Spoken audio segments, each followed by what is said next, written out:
Hello and welcome back to the course on machine learning. And in this section, we're talking about the k-means clustering algorithm. And in this tutorial, we're going to talk about the intuition behind k-means. So k-means is a algorithm that allows you to cluster your data. And as we'll see, it's a very convenient tool for discovering categories or groups in your dataset that you wouldn't have otherwise thought of yourself. And in this section, or in this specific tutorial, we'll learn how to understand k-means on an intuitive level, and we'll see an example of how it works. So let's dive straight into it. Let's make this topic, this complex topic, simple. All right, so here we've got a scatter plot. And how does this scatter plot come to be? Well, let's imagine that we've got two variables in our data set, and we decided to plot those two variables on the x and y axis. So here we go, that's one variable, that's the other one, and this is how our observations are configured according to these two variables.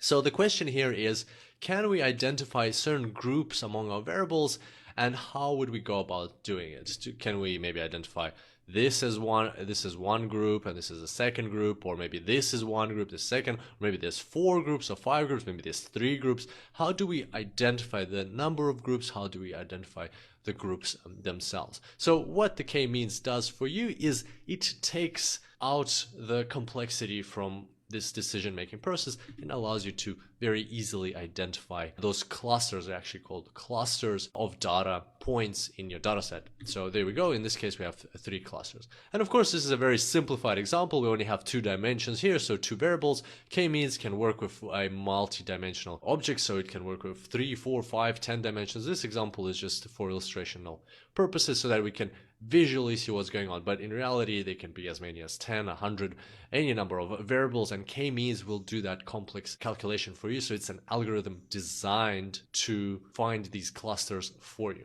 And today we're going to find out a bit more on how the k-means algorithm works. So what is the step-by-step process? This is my favorite part. We're going to break it down to such a simple step-by-step process that it'll be extremely intuitive and simple to understand. All right, so step 1 for the k-means algorithm is to choose the number of clusters k. And we'll talk more about how to select the optimal number of clusters further down in this section of the course.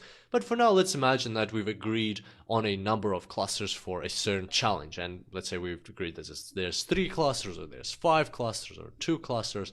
And once you've done that, then you proceed to step 2. Which is to select at random k points, which will be the centroids of your clusters. And not necessarily these points have to be from your dataset. So as you saw, we had a scatter plot. You could select any points on that scatter plot. They don't have to be part of the observations that are plotted on the scatter plot. They can be any random x and y values on your scatter plot, as long as you just select a certain number of centroids that are going to equate to the number of clusters that you have decided upon. Again, we'll see this in practice just now. Then you move on to step 3, where you assign each data point to the closest centroid. And that will form k clusters right away, immediately. So that's your starting clusters, and then there's going to be an iterative process to refine those clusters. And we'll see this in action, but basically, so you just check for every point in your dataset, which out of the centroids that you've identified in step 2, which of them is the closest to your specific data point. And then that's where that data point will be assigned to. And closest is a kind of a vague term here, because what kind of distance are you measuring it by? Is it Euclidean distance? Is it some other sort of distance? That can be better defined in your business challenge, but for the purposes of these tutorials, we're going to talk about Euclidean distances. And so that's basically geometrical distances in simple terms. All right, step 4, where you proceed to after step 3, is to compute and place the new centroid of each cluster. And we'll see how that's done just now. So once you've found your clusters, you recalculate the centroids. Again, it's going to be much easier to understand this when we look at an example. Then in step 5, you reassign each data point to the new closest centroid. So basically you perform step 3 again, but we'll just call it step 5 here. And then if any reassignment took place, you repeat step 4. So it becomes an iterative process of step 4, step 5. And if no reassignment took place, you go to finish and your model is ready.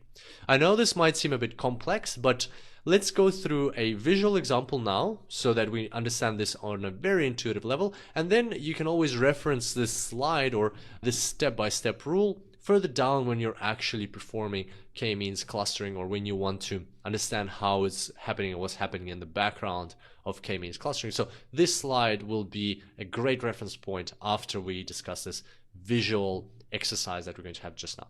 So let's move on. All right, so there is our scatter plot, and here we've got the observations in our dataset. They're plotted against two variables. And right away, the first question is, can you visually just quickly identify the final clusters that you think that we'll end up with? It's pretty tough, isn't it? And that is even when we just have two variables. Imagine how complex this situation or this challenge would be if we had three variables or five variables. We wouldn't even be able to plot a five-dimensional scatter plot like that. So that's where k-means clustering comes into play, and that's where this algorithm will help us simplify the process. So let's see how it will perform in action. So in this case, we're actually going to manually perform the k-means clustering algorithm. So something that would normally be done by tools of your choice, for such as R or Python or any other tool. But in this case, just so that we can get very comfortable with this algorithm, we're going to do it manually and see exactly how it works. All right, so let's go through the steps. Step 1, choose the number of clusters k. And let's say we somehow identified that the optimal number of clusters is equal to 2. Again, we'll discuss how to find the optimal number of clusters further down in the section, but for now, let's agree that for this challenge, it's just 2 clusters. All right, and then step 2, select at random k points, which will be the centroids of your clusters, and not necessarily from your dataset. So what that means is that they can be actual points in your dataset, or they can just be random points on your scatter plot. It doesn't matter where you select them. So let's say we selected these two centroids, the blue centroid and the red centroid. Next step is step 3. Assign each data point to the closest centroid, and that will form k clusters. So basically, for every data point in our data set, what we need to do is identify which of the two centroids, blue or red, is the closest. So let's say for this data point, obviously blue is closer than red, so it would be assigned to the blue cluster. For this data point, blue is again closer than red. For this data point, red is closer than blue. And so we could keep going like that for every data point and assign it to one of the two centroids. But we're going to use a quick hack here. We're going to use something that we learned from geometry. So what we're going to do is we're going to just connect these two centroids with a line like that. And then we'll find the center of the line, which is over here, and we'll put a perpendicular line exactly through that center like that. And so from geometry, we know from high school geometry, or maybe at university, or even if you didn't have geometry, it's a very straightforward concept that any point on this green line is equidistant from the blue and the red. So if I take this point, it will be the same distance to the blue centroid and to the red centroid. If I take this point, it'll be same distance to blue and the red. So this whole line is equidistant to the blue and the red, and that's how we constructed it.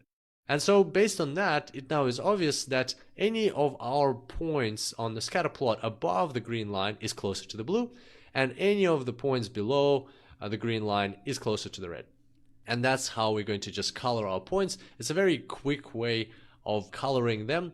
Again, you could totally go through every point and individually identify which one to which centroid is closest, but just for our sake, while we're doing this exercise, it's going to be faster if we apply this quick hack method. So there we go, we've colored our centroids, or our points on our scatter plot. Before we continue, I do want to mention something here, that closest is a very, even though it seems straightforward, it's quite an ambiguous term, because closest, when you're visualizing things on a scatter plot, yes, it's pretty straightforward that it's the distance, right? But at the same time, in mathematics and in data science, there's lots of different type of distances. Like the one we're using is Euclidean. And the question is, should you be using Euclidean distances, or should you be using some other type of distances defined for your challenge? And that is something up to you to decide, and something for you to specify for the algorithm, what type of distance you're going to be using. But for our sake, we're just going to be using Euclidean distances for the illustration purposes. And basically, that's just the very straightforward, simple geometrical distances between two different points. So that's just a caveat there, and if you'd like to research more about distances and what other kind of distances you can use, just make sure to look into that, because for some challenges, sometimes you might want to use non-Euclidean distances that are defined in other specific ways. All right, so with that in mind, let's proceed to step 4. Step 4, compute and place the new centroid of each cluster. So basically, right now we've got the new points, all the blue ones excluding the centroid itself, and all the red ones excluding the centroid itself. And we need to find out where the actual centroid, the new centroid for the blue points is, and the new centroid for the red points is. And the way to think about it is, imagine that the centroids themselves, they are weightless, but these other points, they have a certain weight, say, let's say 1 kilo each.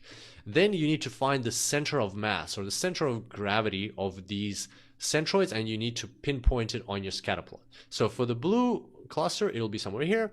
For the red cluster, it'll be somewhere over here. And the way to think about it on a 2-dimensional scatter plot, you kind of like can just visually see where it is, or you can just look at the x, let's say the y coordinates for all of the blue points, and find the center of gravity for the y coordinates, which will be somewhere here, and then do the same thing for the x coordinates, find the center of gravity, which, or like the average of the x coordinates, which will be over here. So that's how you get your new centroid for the red and blue clusters. And so we just move our centroids into them. Next, you perform step 5. So reassign each data point to the new closest centroid. And if any reassignment took place, then go back to step 4. Otherwise, you may finish your algorithm, meaning that it has converged. So let's do that. Let's see how now the data points will reassign to the new centroids. So if we put our line through the scatter plot, you'll see that there is 1 point, or no, there's actually 3 points. This point is closer to the blue than to the red, and these 2 points are actually closer to the red than to the blue. So now we will recolor them. There we go. So now we've got a new clustering, and some reassignment did take place, so we're going to proceed back to step 4. So we're going back to step 4, compute and place the new centroids for each cluster. Same thing, find the center of mass for this centroid, find the center of mass for this centroid, place the centroids in those locations, and now repeat step 5, reassign each data point to the new closest centroid. So we're going to put the line through the chart, so the equidistant line between the two centroids. As you can see, this point is actually now in the blue cluster rather than being in the red. Reassign that point, and what happens next is, again, we return to step 4. So if I go back here, you'll see that a reassignment did take place, so we're going back to step 4, and that's where our new clusters are going to be located, our new centroids. Move them there, repeat step 5. As you can see, it's an iterative process, which is going to keep going like this until the algorithm converges. So there's our equidistant line. As you can see, 1 point needs to be reassigned. It gets reassigned. So now we go back to step 4, compute and place the new centroids for each cluster, move our centroids, and now reassign each data point. So repeat step 5. And as you can see, this time, the equidistant line does not make any points reassigned. So as you can see, all of the points are already in their correct clusters. And that means no reassignment took place during this step, so we can proceed to completing our algorithm. This means that the algorithm has converged. So there we go. Those are our clusters, and the model is ready. And so now we can just remove the centroids and the equidistant line, and there we go. That's our final result. So as you can see, that's how the k-means algorithm works. It's very, very intuitive and straightforward, just an iterative process. And if we compare it to what we had at the start, this is what we had. As you can see, it's not that obvious how the clusters would have been arranged. For instance, you might have thought that maybe this could be a cluster on its own, and this could be a cluster, or maybe this bottom part would be a cluster and this top part would be a cluster. But based on the k-means algorithm, what we got as a result is these 2 clusters. So the points in each cluster are not exactly very similar to each other, but this is what the k-means algorithm is suggesting.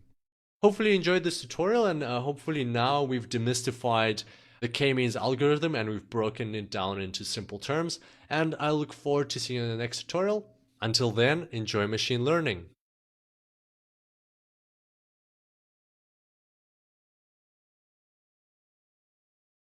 Hello and welcome back to the course on machine learning. Today we're going to talk about a specific aspect of the k-means algorithm, which is the random initialization trap. So let's have a look at this phenomenon and see what it's all about. So, random initialization trap. So here we've got a scatter plot, again with two variables. So we've got the x and y coordinates. And in this case, let's say we're going to choose three clusters. So right away you kind of tell which is the final result. What is the final result going to look like if we choose three clusters? It does look like you can pretty easily spot them here. But let's nevertheless perform this operation, this algorithm. And if we initialize our centroids like this, then what we'll get is, because we already kind of can tell that probably that's a cluster, that's a cluster, and that's a cluster. So just to make the algorithm a bit faster, so we don't have to do too many easy steps and iterations, we're going to select our centroids like this. And right away, if we perform the algorithm, we'll get these clusters. And next is, even if we move around the centroids, so we find the centroids of each of these clusters, nothing's going to change. So you can, in your own time, you can perform the steps that we learned about in the previous tutorial and see that nothing will indeed change because of the way we selected the centroids. This is already the final result. So those are going to be the clusters that we're going to end up with. So that's kind of the end result of the k-means algorithm, because we selected the clusters, the centroids, in the places where we did. Now, the question is, what if we select the centroids in different locations? Will we be able to change the result? Will the result be different? And of course, an algorithm has to be, what we want from this algorithm is for it to give us a deterministic result, because we can select the centroids at random, and therefore we don't want that selection of centroids to affect how the clustering is going to happen. But let's have a look and see what happens. So what will happen if we had a bad random initialization? So bad is like a term we're going to use loosely for now, but you will see why we're using bad random initialization just now. So again, we're going to go through these steps that we discussed in the previous tutorial. We're going to choose the number of clusters, which is 3. We'll select at random 3 points, which will be our centroids. We'll assign each data point to the closest centroid that will form k clusters. We'll compute and place the new centroid for each cluster, thinking in terms of center of mass or center of gravity. And step 5, we'll reassign each data point to the new closest centroid. If any reassignment took place, we'll return to step 4. Others will go to the end because the model has converged. So these are the steps we discussed previously. Let's have a look at them in action. All right, so 3 clusters, and this time, instead of selecting the centroids here, here, and here, what we're going to do is we're going to select them differently. We're going to select the centroids like this. So we'll put one centroid here on this side, one centroid here, and one centroid here. So let's have a look what happens now.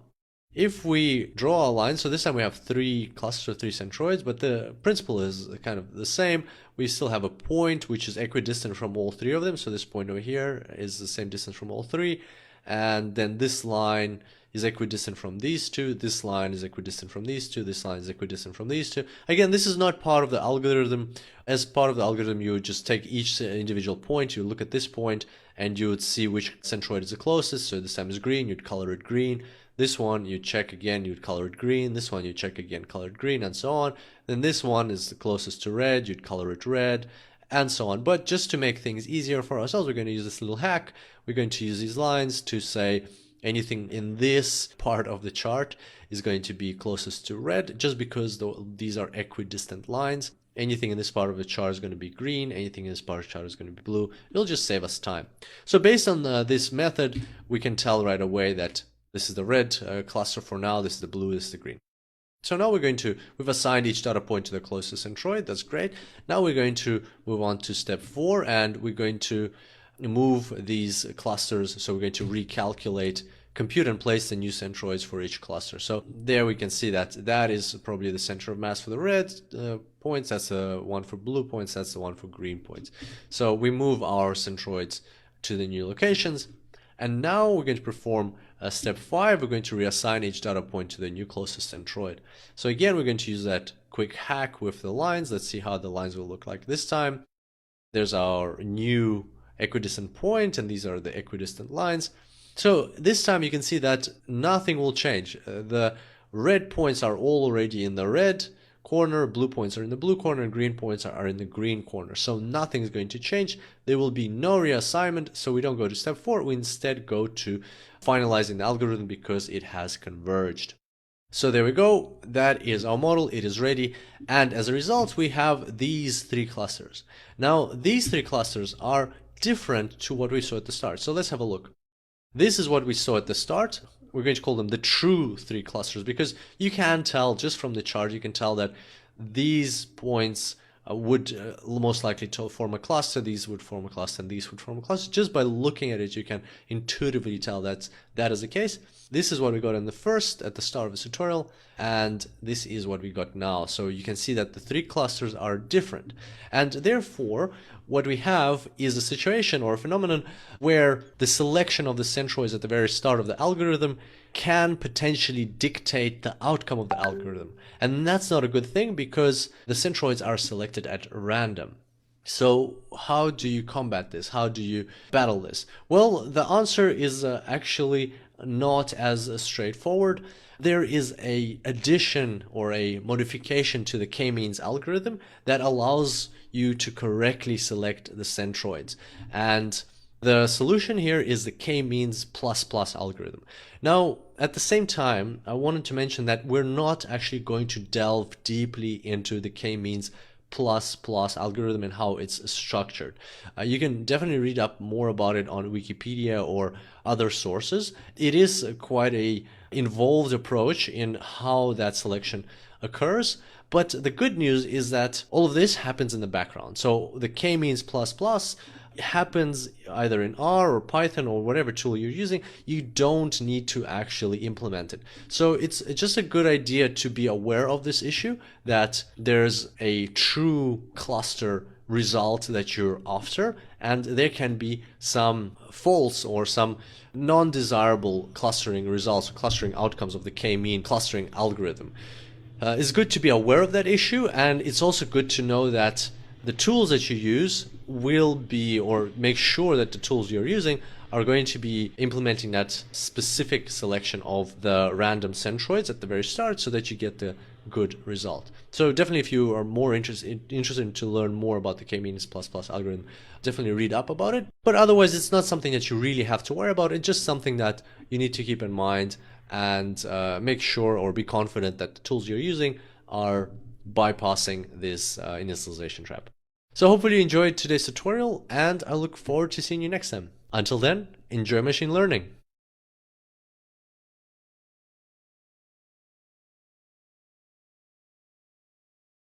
Hello and welcome back to the course on machine learning. In the previous tutorials, we learned quite a lot about the k-means algorithm. We talked about how it works in the background. We actually performed a manual k-means algorithm, which was lots of fun.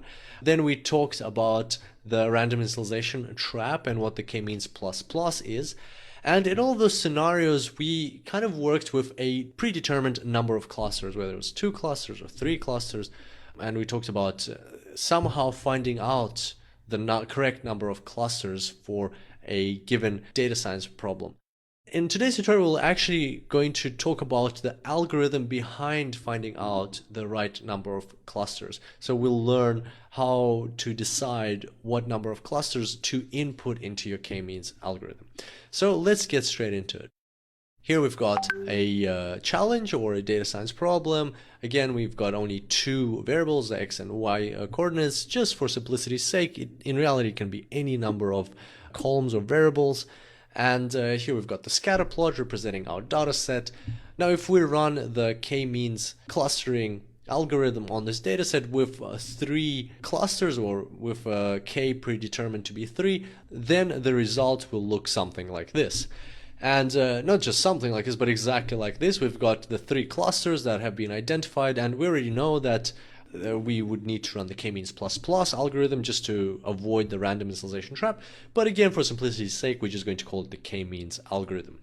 So we've got the 3 clusters. Now, in order to understand if, for instance, 2 clusters would have been better in this scenario, or maybe 10 clusters would have been better, we need a certain metric. We need a way to understand or evaluate how a certain number of clusters performs compared to a different number of clusters, and preferably that metric should be quantifiable. So what kind of metric can we impose upon our clustering algorithm that will tell us something about the final result? And there is such a metric. It's called the within cluster sum of squares, hence the WCSS on the left. And that is the formula, how it's calculated. This is an example for 3 clusters. Now, at first glance, this formula might look a bit overwhelming or complex, but in reality, it's super simple. So in line with our mission, making the complex simple, let's break it all down. What is going on here? Well, we've got the 3 elements and each sum, so this symbol stands for sum. Each sum is calculated for each cluster. In fact, it's calculated within that cluster, hence the W at the start. So let's look at one of them. Let's look at the central one, for instance. Here we're taking every point inside cluster 2, and that's exactly what is written out here. And this is, believe it or not, a valid way to write this sum. So you just write the P with the index I is inside cluster 2.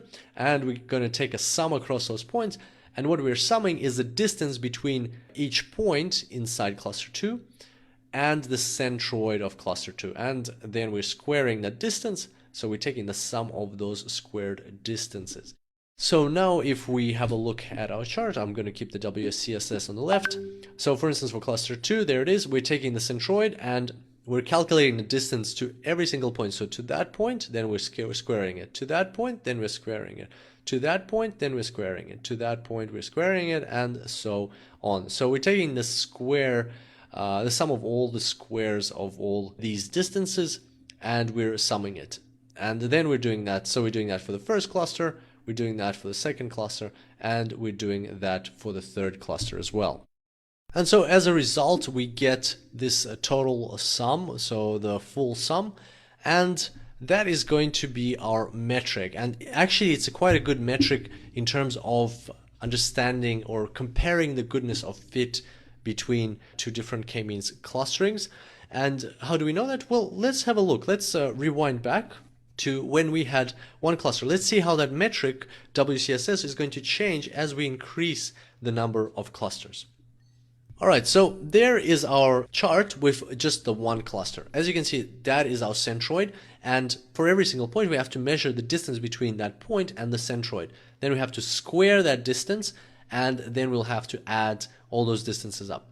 As you can see, we'll get quite a large value because this centroid is quite moved away from all of the points. They all have to reach towards it. So let's just visually remember what this looks like, and that will help us kind of remember what that distance is, not in terms of the absolute value, but just what it feels like. It's quite a large distance right now. So I'm going to increase the number of clusters to 2, and let's see how everything changes. So there we go, that's 2 clusters, and as you can see, now instead of having one centroid in the middle, we have 2 centroids. So each one of these points no longer has to reach all the way to the middle, or the distance isn't that great. All you have to do is just calculate the distance to this centroid. As you can see, it's less. And then for these centroids, for all of them here as well, the distance to this centroid is less. They don't have to reach all the way to the middle when you're calculating that distance. So there we go. That means that the total distance, or the total WCSS that we see here, is going to be less than when we had one centroid. Now, once again, we're going to increase the number of clusters, this time to 3. So just remember visually what 2 clusters looks like, and then we'll compare to the next image. So there we go. Now we have 3 clusters, and as you can see, nothing changed in cluster 1. So this sum is going to be the same. These 2 sums have changed. So now instead of one cluster, these 2 groups of points are recognized as separate clusters, and therefore they have their own centroids, and the distance has again decreased because you can see now all of these points are closer to their own centroid than they were to the centroid which was in the middle, and again these points are closer to this centroid overall than they were to the centroid here in the middle. So therefore, as you can see, the WCSS distance is decreasing. And what is the limit of that? How far will it keep decreasing? Well, let's think about it. Let's say we increase the number of clusters to 4, 5, 6, and so on. How many clusters maximum can we have? Well, we can have as many clusters as there are points or elements in our data set. So as many points as we see on our chart, that's how many clusters we can have. So if we have 50 points, we can have up to 50 clusters. Because after you go over 50, or after you go over the number of points, there's no more points to actually cluster. Every single point has its own cluster. So, and in that case, what will the WCSS equate to? I'll give you a second. If you want to, you can pause this video just to think about that for a second. If we've reached the number of clusters equivalent to the number of points in our chart, or the number of, which is the same thing as the number of elements in our data set, then what does WCSS equate to? And exactly right, the WCSS will equate to 0, because every single point has its own cluster, and therefore it has its own centroid, and that centroid is going to be exactly where that point is, and therefore the distance between the point and the centroid is going to be 0. If you square that, it's going to be 0, and if you add up all those squares, it's still going to be 0. So as we can see, the WCSS will decrease from a substantial value when we have one cluster all the way down to 0 as we increase the number of clusters. So it is a good metric, but at the same time, it's constantly decreasing, right? So it's constantly getting better and better and better. And that's because, as you can see, the less the WCSS, or the higher the number of clusters, the better the goodness of fit. We're fitting our data better and better and better, and therefore the lesser the WCSS, the better the goodness of fit is deemed to be. But how do we find the optimal goodness of fit? Yes, it keeps getting better, but is there a sacrifice that comes with that improvement? And that is exactly the case. Let's have a look at this visual chart. This chart represents how the WCSS changes as we increase the number of clusters. And as you can see at the start, the WCSS starts at quite a large number. It doesn't really matter what this number is measured in, what the absolute value is, and things like that. What matters is how it changes. So the relative comparison between different k-means clustering methods with the different number of clusters. So you can see here that it jumped from 8,000 down to 3,000. That's a massive change of 5,000. Let's just call them units, 5,000 units. And then from 3,000, as we increase the number of clusters from 2 to 3, it jumped from 3,000 to 1,000. Again, quite a large drop. And then from 3 to 4, what's going to happen is going to jump from 1,000 to maybe 800, then from 800 to 600, 600 to 500, and so on. So as you can see, the first two improvements, or first two changes from one cluster to 2, from 2 to 3, created some huge jumps or huge drops in the WCSS. Going forward, the WCSS drops not as substantially. And this is our hint at selecting the optimal number of clusters. And the method we're going to use is the elbow method, and it is actually very visual.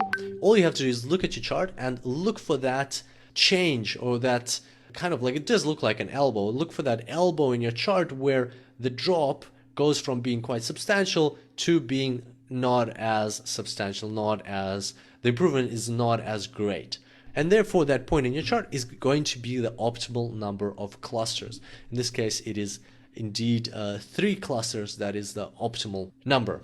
And as you can imagine, this method is quite arbitrary. So sometimes the situations are not as obvious. Sometimes the elbow might not be as evident as in this case, and therefore somebody might pick one number of clusters, someone else might come along and pick another number of clusters. But that is a judgment call that you need to make as a data scientist. Sometimes you need to decide on how your analysis is going to be structured, and this is one of those cases, because you are deciding what type of k-means clustering algorithm to run. You're inputting that value of k, and yes, it can be arbitrary, but if you're not really sure, then you just need to kind of run the k-means, for instance, with 3, look at it with 4, look at it with 2, and like see what the difference is and make that judgment call on which k you think is optimal for your analysis. Because ultimately you are the person creating this analysis, and you need to decide which number of clusters is optimal. So the elbow method is just an approach that can help you make that decision, but at the end of the day, it is your decision. So there we go. Hopefully you enjoyed this tutorial, and now your arsenal of k-means clustering is quite broad. You have quite a few tools in there, and I can't wait for you to jump into the practical application of this method. Adeline has prepared some very interesting code challenges for you, and you'll be working with this method both in R and Python. It's going to be very exciting. So good luck with that. I'll see you next time, and until then, enjoy machine learning.